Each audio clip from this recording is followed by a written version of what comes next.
Let me ask you a question. Simple question. Are you a good person? If you think you are, tell me, what would you say goodness is? This is a really hard question, isn't it?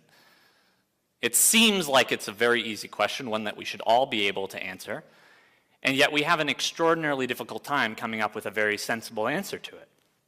Why is that? The fact that we can't answer this question, I'd like to suggest, may be a sign that we really don't know the answer at all.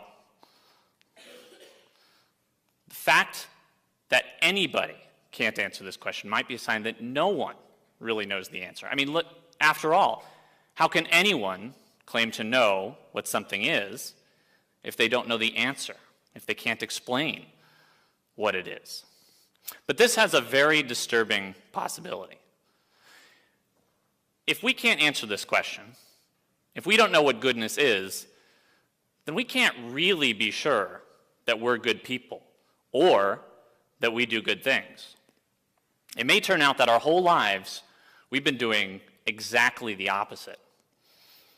Yet we want to believe so badly that we're good and that we do good things that we might be very tempted to just ignore the fact that we can't answer this question, to sweep it under the rug, and to not let it bother us.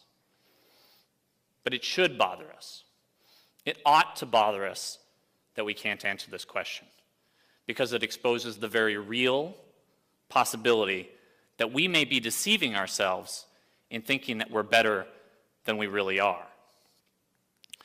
Socrates, the father of philosophy, called this sort of deception ignorance, because he thought it prevents us from being good people, from becoming good people, and sometimes even causes us to mistreat good people. He would have us imagine what it might be like for a genuinely good person living among such ignorant people. According to Socrates, a good person would be a reminder to this sort of ignorant person that they're not nearly as good as they think they are, that they don't know what goodness is.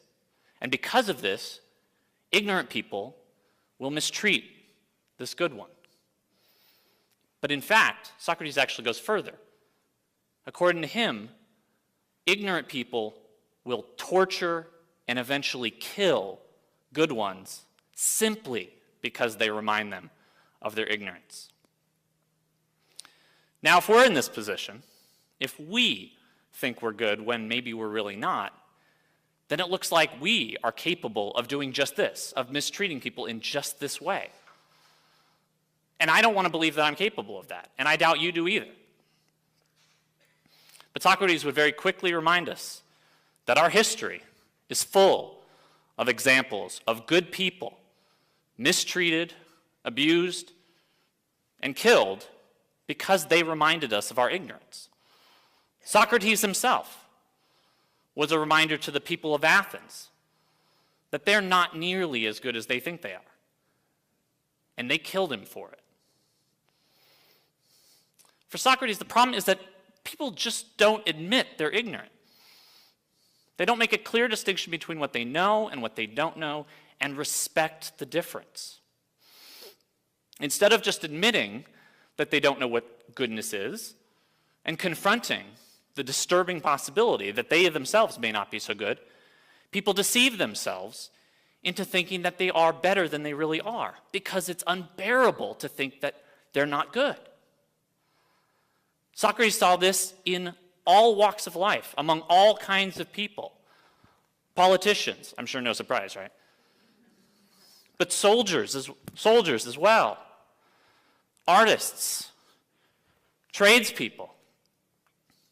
All of these people claimed to know what goodness is. They all thought they knew what was good for themselves and for their community. And yet when Socrates put to them this very simple question, what is good, none of them could answer, which to him suggested that they really didn't know what it is in the first place. What I'd like to argue today is we're really in the same position. We don't like to listen to people who know, to experts, because we often think we know a lot better than they do. And let me give you 3 admittedly controversial examples. We don't listen to biologists all the time when they tell us just how important it is to teach evolution in high school biology classes. We don't always like to listen to economists, experts in their field, when they warn us about the consequences of our behavior on the economy.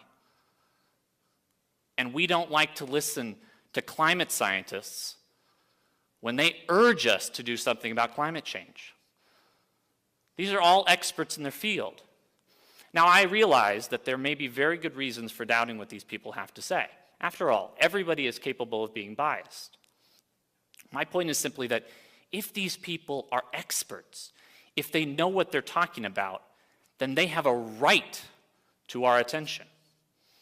We ought to listen to them simply because they know and we don't. Otherwise, we have to be thinking that we know better than them. So what do we do?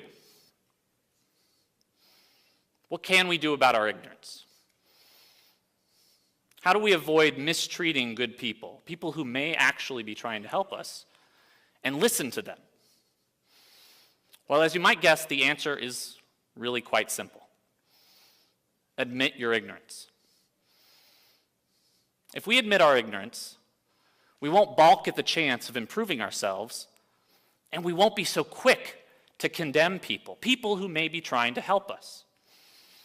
If we admit our ignorance, we will open ourselves up to the possibility of doing good and of becoming good. If we admit our ignorance, we will strive to do good and become good for the simple reason that at that moment we are now keenly and painfully aware of the possibility that we ourselves may not be so good. So, are you a good person? Do you know what goodness is? I don't. I don't know what goodness is. I don't know if I'm a good person. I've spent 10 years of my life at university. I have a great deal of education. I spend an extraordinary amount of time thinking about this question, and I don't have a good answer. Maybe you do.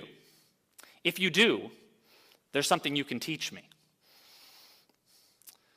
But if we don't know what goodness is, if we think we're good and we're really not, then according to Socrates, we will never want to be good.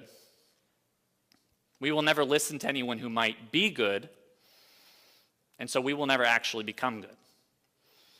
But if on the other hand, we are not sure, if we're not confident that we're good, then according to Socrates, we will admit, we will open ourselves up to the possibility of listening to people who may actually be good, and by doing so, possibly become good, on the off chance that they might have something that they can really teach us.